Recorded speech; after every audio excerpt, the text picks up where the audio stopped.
Hello, my YouTube family. How are y'all doing, Ruby Pack? We're fighting a wet firewood fire. I do not know if it's gonna make it. I think it might actually make it, but I really don't know. Uh, I was at work all day, but it rained all day, so everything was. I'd had to fire everything ready to light since I got home, but it was all soaking wet. So I had to take off some of the bigger logs, put some of the smaller logs. Hopefully, it'll catch for us, and that way we can, have a good fire chat. Because this is a new case. We've never discussed this case before. Um, I never even really heard about this case until someone in the comments brought it to me, and I, I really, it really touched my heart when I read about this case and did a little kind of little dive into it, and a couple of days ago, and it was 2 days ago when I first took a peek at this. And I know I'm not going to get the last name correct, so I'm just going to say that now. I'm going to call her Lauren. It's Lauren Elizabeth. It looks like Spencer or Spinner. It's Spierer. So I wanted to clarify that with y'all guys so y'all would understand. I'm gonna call her Lauren in this. She's actually was born on January 17th, 1991 in Greensboro, New York. And she was 20 years old in 2011, on June the 3rd, when she was last seen.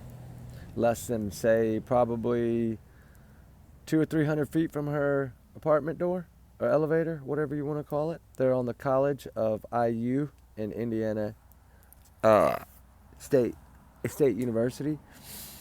Um, I hope I got that right. I really, like I said, I have not had much time. I just kind of took a little quick deep dive into this, and I wanted to really go over a few of these things because the more you read about this thing, the more it switches up, right? Because somebody did write a book about this. Actually, a private investigator from the family that's out of New York, he's the one that wrote like a book about this, right? And he interviewed over 52 witnesses, but the problem is that by the time he was down there 3 weeks, but the thing is y'all got to remember, is this is June the 3rd, right? So this is like finals week. They're fixing to be out for the summer. So this case really just blows my mind because it can either go one or two ways. That's really all there is to go. I don't know how they haven't been able to find something like, and how they allow these people to just not talk and not cooperate. Like, find a way, right? That's how I say, find a way. And I know this was 2011, so it was a little bit different back then. It's a little bit tougher now, thank God, but that's why I think they need to turn this heat up. I think we might lose that fire, actually, guys. Maybe. I'm hoping we don't, but it's possible. Uh, it is very, very possible. Uh, I'll try to get us something rolling here, but it's so wet. Everything is so wet, guys. All this wood is wet. Like I said a while ago, I don't know if it's going to make it. Uh, it might just burn for a little bit and smoke more than it burns and then go out. But anyway, I want to get into this. It's been raining here all day. It's probably going to start raining while I'm doing this. That's kind of why I wanted to get into this, and I don't want to get all smoked out over here. I haven't even had a shower yet. But anyway, it's the only bad part about raining when you have fire chats, right? Is it kind of messes you up. But I'm determined. I don't give up, right? I've been trying to light this fire for literally an hour, and I think I might have finally got it. Anyway, this was June 3rd, 2011, 4:30 a.m. Last time she was seen, with a little before 4:30 a.m. 4:30 a.m. by the one witness that let her out of his apartment, and for some reason let this little girl walk home. Not girl, but I mean she's 20 years old, but she was only 4'11", like 98 pounds. So that's very little to me. And allowed her, as intoxicated as she was, to walk, right? Which doesn't make sense. I'm going to get into it a little bit, though, guys, for y'all to understand. But remember, trigger warnings in this, times 100 million. My condolences to the families. This is a new case for me. Might not be new for a lot of y'all, but it's new for me. I had never even heard of this case, and it's really sad, right? This was a couple of years before I actually started searching, and so I'm assuming that's probably why I wasn't aware of it. But like I said, she was born January 17, 1991. She was from New York. Her parents had dropped her off at college. She was in her second year there at IU, and she had a long-term boyfriend of a couple of years named Jesse Wolf. She had recently met a new guy named Corey Roseman. He had a roommate by the name of Michael Beth. They called him Mike Beth. And get out of here, smoke. I do not want to have to put that fire out. And then they had a neighbor 2 doors down. That was last name. It was Jason Rosenbaum. That name's probably going to ring a bell to y'all. It rang a bell to me, but I don't remember the case, but I remember the name. That name for some reason rang a bell with me. And so, I mean, her parents had hired a New York retired investigator as a private investigator that went and spent 3 weeks down there interviewing people, up to 52 witnesses, like I said. The boyfriend, the long-term boyfriend, we come to find out a little bit later on about him.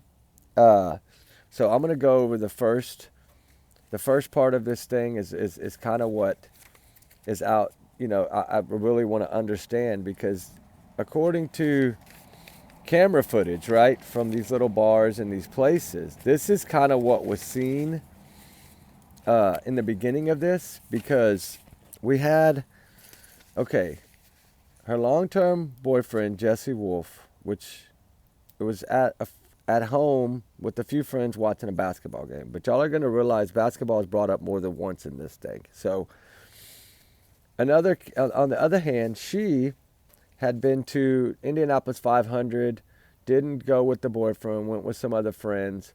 She had just kind of met Corey Rossman, and I don't know, maybe if it was kind of a crush or something. I don't know.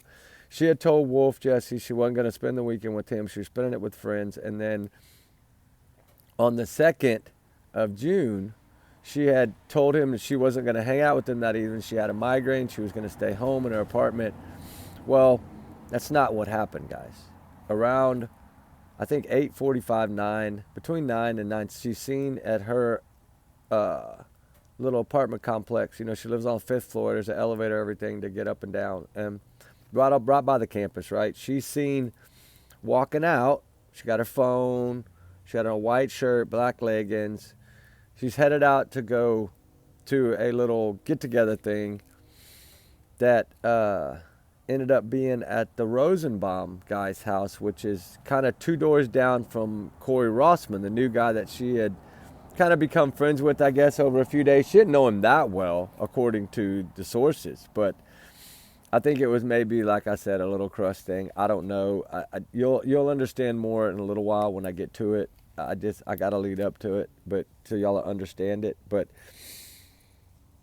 okay, on the night of the 2nd, she went with Corey over to a guy's house named Jason Rosenbaum that was having a party.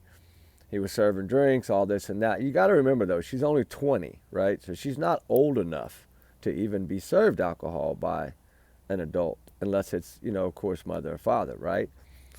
And in some states, I don't even know if that matters. But anyway, she's hanging out with these guys, and it ended up being like 3 guys: Michael Beth, Jason Rosenbaum, and Corey Rossman. Which, if it's going to be like a party, I'm wondering why there's only 3 people there. And I don't know if maybe this is just all of the story that they had told the police, because they didn't talk very much. You'll learn that. Anyway, they had this party, and then around, I think it was around 1:30, 2 a.m., they decided the one guy, Beth, right, Michael Beth, wanted to go. He had finals and stuff, I guess, was going on, and he wanted to go study. He had a final that next morning, so he was going to go study for the finals. So her and Rossman went to this little bar on the corner. It's a couple blocks away. Everything's kind of right by the campus. Y'all know how colleges are built. And so they go to this club. Well, evidently she's very bad intoxicated and then under the influence of something else, some form of substance, right? But you do have to remember in all this that this young girl, Lauren, the 20-year-old, has a heart problem, heart condition, and she takes medication for this. So the reason I'm telling you this is because it's part of what one of the things that they think could have possibly happened in this case, right? So she goes with him to this little bar. He buys her a few drinks. She's pretty much really far gone because she's only little, right? She's only 4'11", not even 100 pounds, right? She's been drinking at that house while they were watching a basketball game. This is what's being said out there. And then he decided they wanted to go have a few drinks and he was going to take her home. Well, this appears to be exactly what happened because a lot of this, you got to remember, is caught on cameras. There's cameras in these alleyways. It's all around the campus. There's a lot of camera footage. CCTV footage, what they call it. And so they at this bar. She ends up losing her flip-flops there, left her cell phone there. Around 2:30 a.m., they leave there. He takes her to her apartment, right? And takes her up the elevator to the 5th floor of her apartment. And I want to find this thing here because I have the name. Of course, when I want to find it, I won't be able to find it. And like I said, I haven't had a lot of time to deep dive it, so I don't remember the names of the apartment complex. But it was like the Sandalwood or, hold on, I'll find it. It's somewhere here. I know I wrote it down.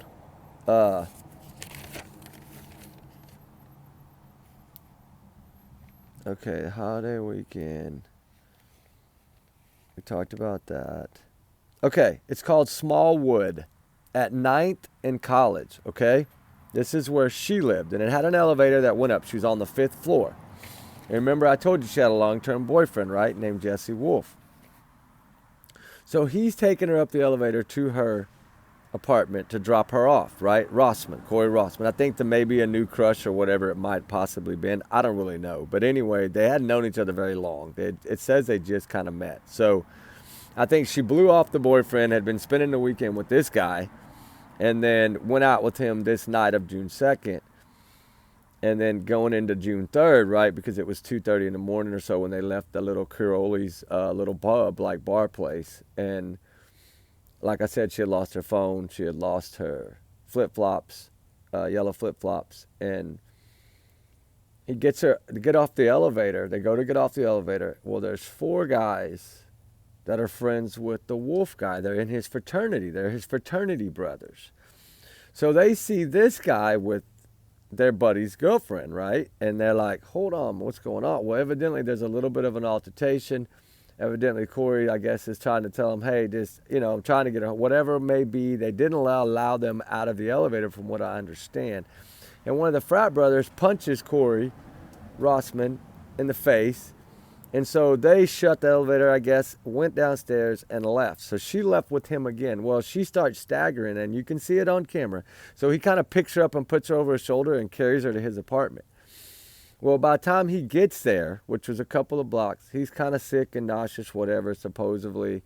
He starts puking. So his roommate, Michael, Beth, right, helps him into bed, right, and tells her, hey, lay on the couch, sleep it off, whatever, right, get up and go home in the morning, I guess, whatever that may be, right?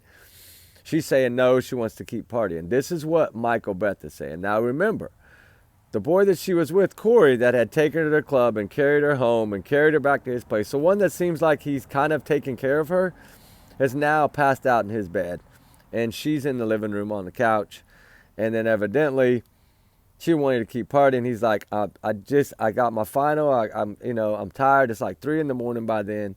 She wanted to keep partying. So what does he do? He takes her outside and walks her down 2 doors to where the Rosenbaum guy is, the one that had the party that night, right? Before they went to the club. And so he leaves her there and goes back. This is his words, okay? Then evidently the Rosenbaum guy says that I'm going to set that down. I got most of this in my memory. I know I just ran over it quickly, but I can tell most of the story, I think. If I need to, I'll go to the notes. But that she dozed off right on the couch because he, I guess, had told her to sleep it off, whatever, right? And she looked pretty bad. According to camera footage and everybody, she was really bad off, like falling down, couldn't even walk, right? That's horrible, heartbreaking that they allowed this girl to get that intoxicated. Especially with a heart condition. That's very, very not adding up, right? But anyway, she evidently perks up and's like, nope, I got to go home.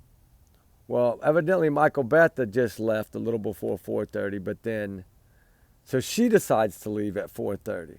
So instead of him being a gentleman, right, and walking her a couple of 100 yards to her, because they're all like within blocks of each other, right? And 2 blocks, I think her apartment was from their apartment, townhome. And instead of being a gentleman and walking her home, he stands at the door, right? But remember what I said about she left her phone at the bar, right? This is his words. He says, she starts walking. I see her getting towards the stop sign, the little light at 11th and College, right? And he yells out to her, text me when you get home. Well, if she just met you, how does she have your number? Plus, you know she didn't have a phone because she was just in your apartment for over an hour and a half, supposedly. From 3 in the morning to 4:30. Hour and a half.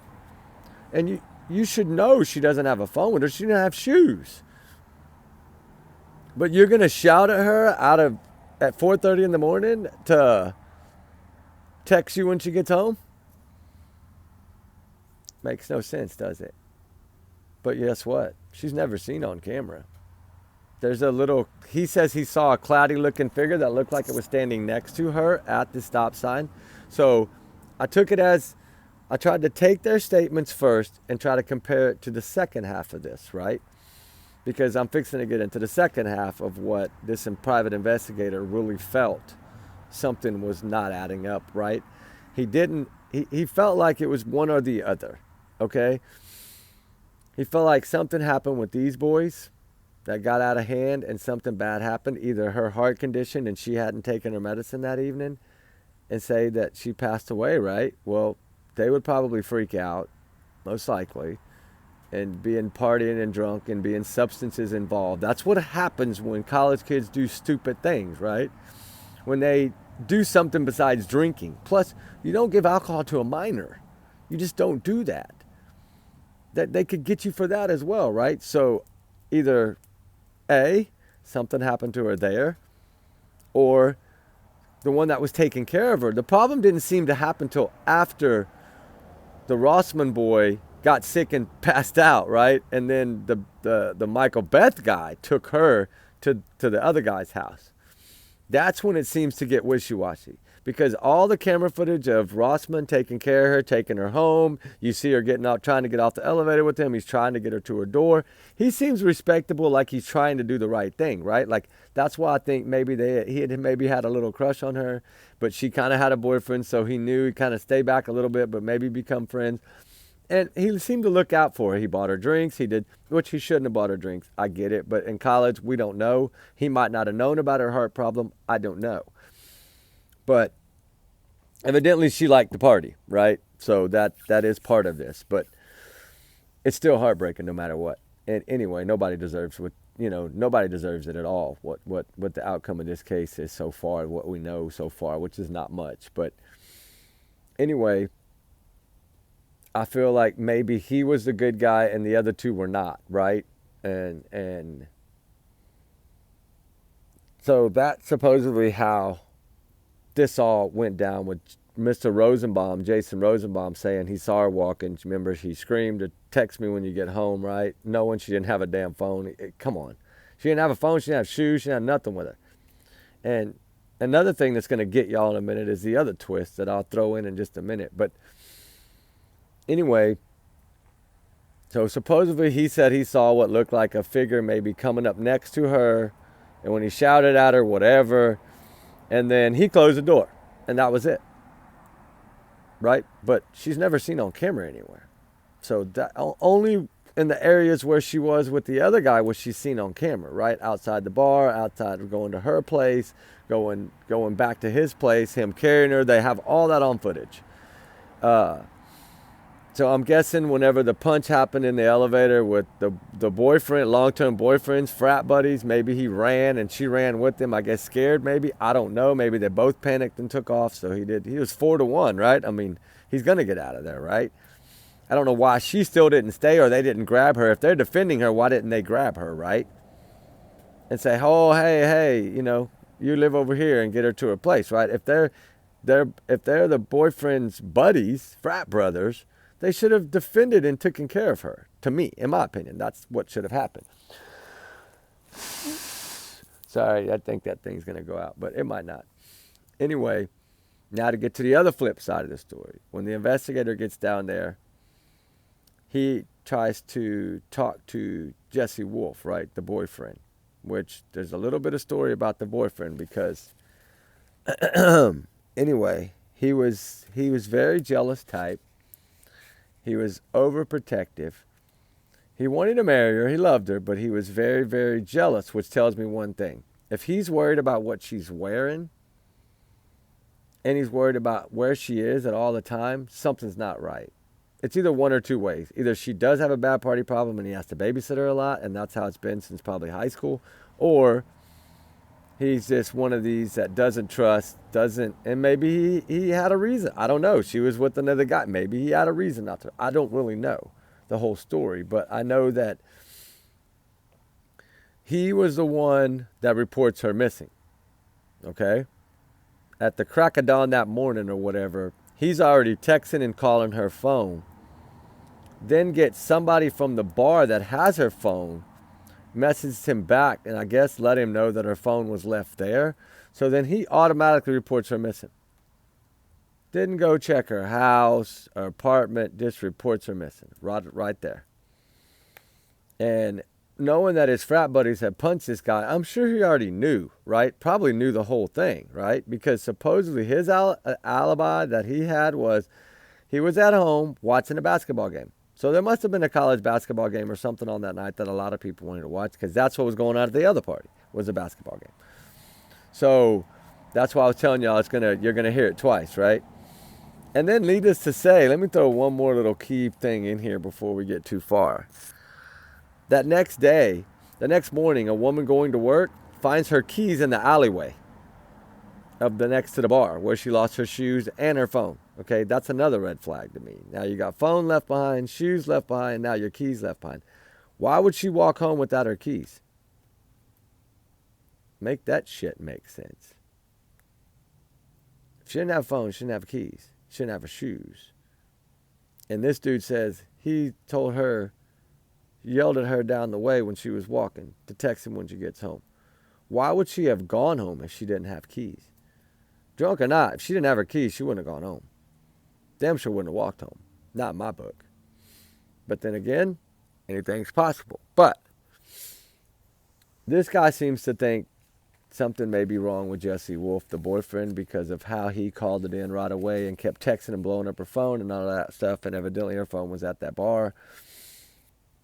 He was really speaking in past tense that day, trying to get the search party and stuff together, I guess. He was trying to, maybe lead the search, but he was angry and mad and upset and was blaming her alcoholic drinking and her substance abuses on why this probably happened. That's not what's in your frame of mind when somebody's missing, right? That's not how we should react. And I know why they picked that up is because you're not going to act that way. The first thing you want to do is find the person. Then deal with whatever else later, right? So that did throw some red flags to me that he was that way. But what really threw the red flags to me is a couple of days after this, while he was trying to help with the searching, but yet he was angry and mad and talking in past tense, they, I guess, come to get him to do a poly test. The police officers wanted him to take a poly test. So he just up and vanishes and doesn't qualify. He leaves Bloomington and just goes. Bloomington, Indiana, where the college is. He just leaves and doesn't do anything. Doesn't talk to the parents anymore. Doesn't communicate. And this is a long-term boyfriend. And he doesn't talk to anyone. He doesn't do his poly. He doesn't do anything. He went from trying to help, being the one to report her missing, to now he's not speaking to anyone. So then a little time goes by, right? Because a few days later, they start orchestrating the search on the 11th day. But by then, almost all the kids had gone home, right, for summer break. So, needless to say, not a lot of people are there. There was some there. They interviewed 52 people, okay? But the main ones to me were Jesse Wolf, lawyered up right away, the long-term boyfriend. Rosenbaum, Michael Beth, Corey Rossman, lawyered up right away and won't speak at all. Won't cooperate, won't speak, act like they had nothing to do with nothing, won't talk, won't say shit. Excuse my language, trigger warning. And remember, allegedly, these are my opinions, my theories, my speculations of what I think happened. I'm just a big alleged bubble. Take it as a grain of salt. Y'all's comments, y'all's alone. We do our research together because we're a big-hearted little family. So, allegedly, these are my opinions and my free speech. Allegedly. But this is what is all been put in by the PI, right? This is what I'm basing what I'm telling y'all off of, right? It's based on police reports and what the investigator, Private Eye, that was hired by the family out of New York, what he came up with by interviewing people. This is why I say it's really weird, right? It has such a twist. Because when you realize that she lost not only her phone, her shoes, but her keys, why would she have went home, right? And maybe I'm wrong, and she did pop up and want to go home. Maybe those three were actually good people. Maybe it was Jesse Wolf, the jealous boyfriend, that lost his mind and snapped when he found out she was with Corey because his frat buddies told him they punched a guy. And maybe that's when he went looking for her right then and there. Because his buddies say they went to bed at 2:30, his roommates, and they never saw him after 2:30 a.m. Okay? She left the bar at 2:30 a.m., which means the punch happened a little bit after that. So isn't that weird that the times seem to be the same? Like, his roommates all of a sudden go to bed at 2:30 a.m., which is around the same exact time that they had left that bar and Corey was getting punched in the face by the long-term boyfriend's frat buddies. Isn't that weird to y'all guys? That's weird as hell to me. It didn't make sense to me. It really doesn't. But it is a very heartbreaking story. I mean, I have a daughter the same age and in college right now. And that is really scary. And I feel like there needs to be awareness brought back up. Some heat needs to be turned on this case. Some heat needs to be turned up in this case. They have never investigated this correctly to me, the police department there. They've done a shitty job. They've drugged these parents on for all these years, 13, 14 years, 14 years this year. I mean, it's insane. Like, this happened on a college campus with cameras everywhere. She is not seen leaving when the guy said she left. Do the math. It's not that hard. And I understand not one trace of her other than the keys that were found in the alley by the bar, her phone that was left at the club, at the bar, and her shoes. That is the only three things that were ever found. They searched the landfill. They searched a lot of places. Nothing. It's a lot of wooded areas. Nothing. How could this happen? There's so many cameras. Like they said, if somebody was to mysteriously happen to be in the right place at the right time when she was walking to that road, and she really did walk to that stop sign, and somebody was able to grab her, that would have to be such a perfect timing that it makes no sense on a busy college. And like they said, the car would have been seen. If the people would have been in a vehicle, it would have been seen on cameras. Right? You got to remember this. They're saying everything would have been seen on cameras, right? So no way somebody got to her and took her out of there without them being caught. So how did they do it? What happened to this girl? It's a big mystery, guys. Y'all think Sebastian Rogers' disappearance is vanishing. This is like Harley Morris right here. Literally. But at least he was seen on camera alone leaving. She wasn't. So my outcome of this is one or two ways. Either it's the three gentlemen or the two gentlemen once Corey passed out, and he may have been a good guy, or they were all three bad. And not saying that they were bad, but maybe something bad happened. Maybe she didn't take her medicine. Maybe her heart did stop from all the stuff that she was on that night and that early morning. And they just disposed of her. That's what the PI seems to think. It's either that or the boyfriend. But the one thing that gets me is the boyfriend doesn't have an alibi other than he was watching basketball. But there's no accounting for after 2:30 a.m. because his roommates clearly told off they went to bed at 2:30. They never saw him again. So from the time that she exactly left that bar, so if he was blowing her phone up in there and that's why she left her phone in there, maybe on accident, maybe she had shoved it away while she was sitting at the bar and didn't want to hear it ring because he kept blowing her up, it's possible, right? I would like to see the call logs. I really would. I hope they have done all that, right? I hope they really did. I hope they did all the Cellbrite on all these little fraternity boys and all their cars. I hope they did everything they should have done in this, and I don't think they did, but I pray to God they did. But I think if they would have done something right, we would have answers. These poor family would not be left like this. How does your child go missing on a college campus at 4:30 in the morning and not be found? How did she get away from that campus? Somehow, some way, somebody had to put her in a vehicle and get her away from that campus. And they're saying that nobody drove through there. How did they? Then explain it. The only thing I can think of that possibly happened was that either the Rosenbaum guy, maybe Beth and Rossman were two good kids. And when he took her over there to keep her partying because he wanted to go finish his final studies, maybe something happened with that guy. He was the last to see her. According to them, he was the last. Did he just take the fall for everybody? I don't know. Was it all three of those boys involved? I don't know. Nobody knows. That's the problem. Or was it Jesse Wolf, the long-term boyfriend, that got jealous and went raised out of control and did something to this poor girl? And he lived 2 blocks away too. They were all within 2 blocks of each other. That's what doesn't make sense. How is she getting away with going out to these clubs and doing these things if her long-term boyfriend is 2 blocks away at his apartment watching a basketball game? Makes no sense, right? That's why I feel that the way he was 2 blocks away, put it this way. There's one little way that he could have got her out of there and nobody would have saw. One little bitty way, but only to his apartment. Not the other way. Where the other boys were, they couldn't have got her out of there without being seen. But Jesse could have. One little bitty angle area to go behind an alley in a breezeway to get her out of there. So if he'd have came up to her at that stop sign like the young man says, hey, come with me, and took her to the right, she might have not been caught on camera. I don't know.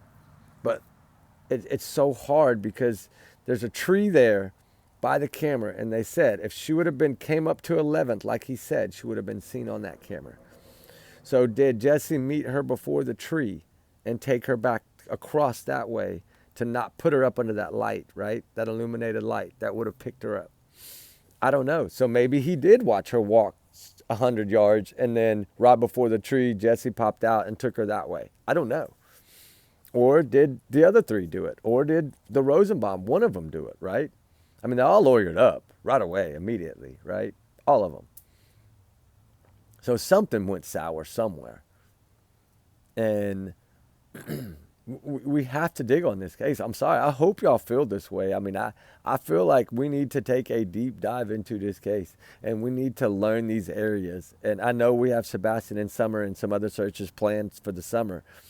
But, the anniversary's in June. So what if I can move up and maybe take a few more extra weeks off and maybe try to search for her first and then go to Summer and Sebastian? I don't know. I'm going to work on it because this really did touch my heart. And this beautiful little young college girl did not deserve this at all. And I know my baby channel's not going to spread far, but it doesn't matter. It's about spreading awareness. And I feel like something needs to be done here. There's so much here with what to investigate. I mean, I have this whole book, guys, full. Like, I can't even go over it all in one night. There's no way. This is just notes that I've took in one day from this while I'm at work. Plus I have this whole stack. And this is all on her. And there's so many little things that we need to try to put together. And if any of y'all know anything about this and y'all know something I haven't discussed, please bring it up in the comments. Like, we need to focus on this case just like we do Sebastian, just like we do all the other ones. We really need to. This family deserves some form of something. I mean, we can give it our best. If we don't get an answer, we don't get an answer. But at least we got to try. And so I feel like this is something that needs to be brought back to light. And I'm hoping that some of these bigger channels will bring it back to light, right? Usually the little ones put it out, and sometimes the bigger ones will pick it up too, or one of y'all will comment to one of the bigger channels, and they'll, that's all it takes sometimes is if we can get one or two people with the bigger channels to put this up, it'll help a lot, right? Awareness is always a wonderful thing. But that 4:30 a.m. is weird to me because the last one to see her alive is Rosenbaum, Jason Rosenbaum. I'm going to put all three of their pictures on the thumbnail of this video for y'all to look at. And when you look into their eyes, you're going to feel the same way I feel. I can almost bet you. You're going to get a sense of, wow. Because I'm not going to post the boyfriend yet. I'm going to wait till the next video. I'm going to post these three first. Because this guy is actually the last one to see her. That's why I'm going to do it this way, post these three first. We'll get a little awareness out there, rattle them a little bit by putting their faces back out there again, because I'm sure they'll hear about it eventually. And then they'll be like, oh, Lord, somebody else, I want to know why y'all lawyered up so quick, why y'all didn't help. I want to know why that long-term boyfriend that's supposed to be friends with the family and supposed to be wanting to marry her, how come in the heck did he freaking bail out like that? But not only once, guys. I didn't tell you about the second bailout. And I wasn't going to yet, but you know what? I'm going to do it because there was something that really caught my eye on this second one. Because he bailed out in the beginning and then lawyered up. But then when they came back to do an interview, right, he set up an interview with the private investigator, okay? Because you remember, the family knew him, right? So they hired their private investigator. So they set up an interview with him, with the private investigator, right, to come in and talk to him. He burns off and leaves town for good. Left his apartment. Things still in his apartment. And there was a clipping, right? Let me find it. It really shocked me at the clipping that was left behind. Some of y'all that are aware of the case probably know. But it was a clipping that he left behind that really shocked me because it was... Where did I put that? Oh, it's on this one. Hold on. I have so many notes on this already, guys. I just started, but I want to break them all down really good first. Okay, Jesse. Okay, and check this one out. The boyfriend, Jesse, right? Jesse Wolf. He said he will speak to someone now. This was last year, finally, or 6 months ago. He said he will talk to an outlet, but he wants $100K. Really? You want $100K to talk about the woman you wanted to marry? Are you kidding me? Really? And when the PI went to his house, right, Jesse Wolf's house, which he never gave an alibi, right? He doesn't really have an alibi. But they found a clipping. I can't find it in here, but I remember the girl's name was Christine. They found a clipping about the mystery unaliving of Christine. And what this was this is a girl. Christine was a college girl that was unalived by her jealous college boyfriend. And he had those clippings in his apartment. And when he left without paying rent and setting up anything, he just burned off and left Bloomington for good and never went back. I guess he just quit college that day because he didn't want to do an interview and left. And he left those clippings behind. I don't know if he purposely left them behind or what, but it was a story, clippings on a girl named Christine that was, like I said, unalived by her jealous, overprotective boyfriend that worried about what she wore, where she was, had his friends spying on her. The same things he was doing, having his fraternity buddy spy on her. He knew she was at that club with that Corey guy. That's what I'm saying. That's why I'm more now focusing on, do I feel that it could be him? I feel more that it could actually be him than the other guy because in a way, The other guy seemed to be showing appreciation, like he at least carried her when she couldn't walk anymore, when she was stumbling, right? Like he took her to her floor, he took her on her elevator, he took her all the way up to where her door was. He was going to drop her off at her apartment. And then he got punched in the face by the fraternity brothers of the jealous boyfriend. So, of course, he got the heck out of there. So, I don't know. It's so hard. It's such a twist in this thing, guys. And I'm sure that's nerve-wracking as heck. But you know what? We have to keep it up. And this is something that we need to dig into. So, we're going to discuss this case. I want to discuss it. Hopefully, y'all do. I usually don't do 40-minute videos on new cases, but I'm telling you. And I ain't even talked about a tenth of what's going on in this thing. Because I still want to know the next day whose cars moved and where did they go. When did these boys leave? When did they leave to go home for summer break, right? Because somebody could have had her put somewhere. And then when they left a couple of days later for summer break, took her, and she would never be in that area. You see, you get you feel me? You see what I'm saying? Like they could have covered that up that way. And then they knew nobody would ever find her. Because there's a lot of private land around there, and sometimes these fraternity boys and all these rich ones know a lot of these people and have parties on their land. So some of these would have access. Some of these guys would have access to some of this land. And that is brought up in here. And we'll discuss that on the next one. But, you know, I kind of wanted to give the basic rundown for poor Lauren. And I feel like, you know, put her face out there again. And let's see if we can't get some of y'all to start digging for me too. Because I love when y'all help. Y'all do really good digging, guys. I appreciate it. And you know, she was born in New York. Her family's from New York. You know, and I'm sorry about the last name. It's just I don't know whether to drop the extra ER or to use them. So that's why I'm kind of like I just didn't want to mispronounce it and cause anything. So that's why it's better for me just to call her Lauren. But you know, she needs justice. She does. She needs answers. She needs a voice. She's voiceless right now and has been for 13 plus years. This coming summer will be 14 years, guys. Right? 14 years this coming summer. And not one answer.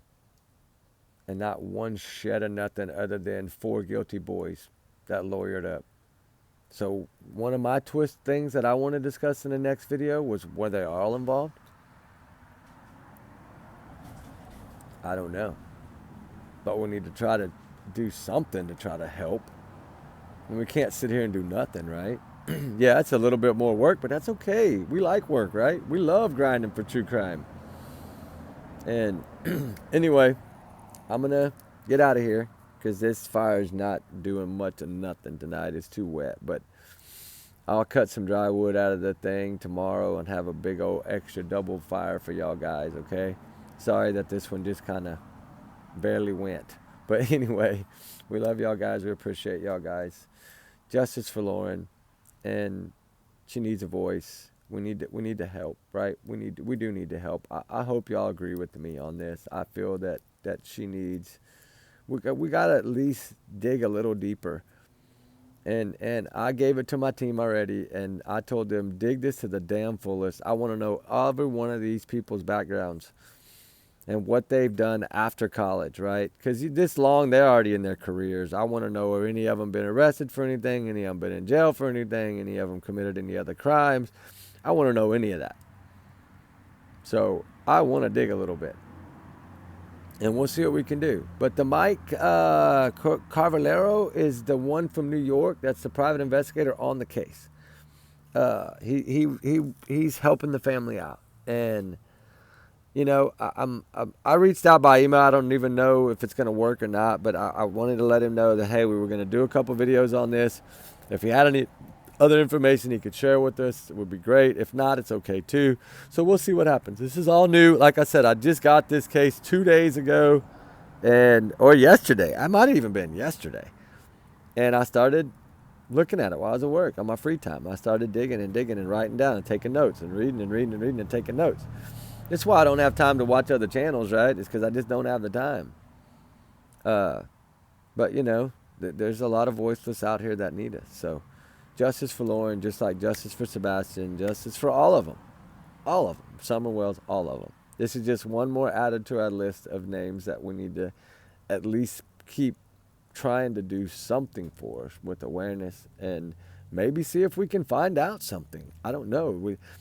We could try to search some areas. I need to pull up some maps. I need to see what it's like over there. I don't know how much is going to have changed, how much is going to develop, if they built things on some of that land now, and that's going to cause problems. I don't know. We just need to try it out, right? So that's what we're going to do, guys. But we'll do it together as a family, and we'll, my condolences to her family. It's truly heartbreaking, and if we can do anything to help, we're going to do it, right? We will. So that's what we do. Ruby, we'll just do what we can do and fight all we can fight, right? What we do. Anyway, guys, y'all be good. Y'all be safe. Remember, allegedly, these are my opinions. Trigger warnings. We love y'all guys so much. Thank y'all for all y'all's wonderful comments. And we got some other stuff coming up. Jack the Ripper and some other ones I'm fixing to start doing, and BTK and a few others. I hope that'll be okay with y'all guys. I want to go over them and just kind of share some of my ideas on it, and just, give my opinions, right, of what I think some of this stuff is about. So anyway, y'all guys be good. We love y'all guys. We'll talk to y'all on the next one. All right, y'all be safe, be good. Trigger warnings always. Justice for Lauren. All right, guys, bye.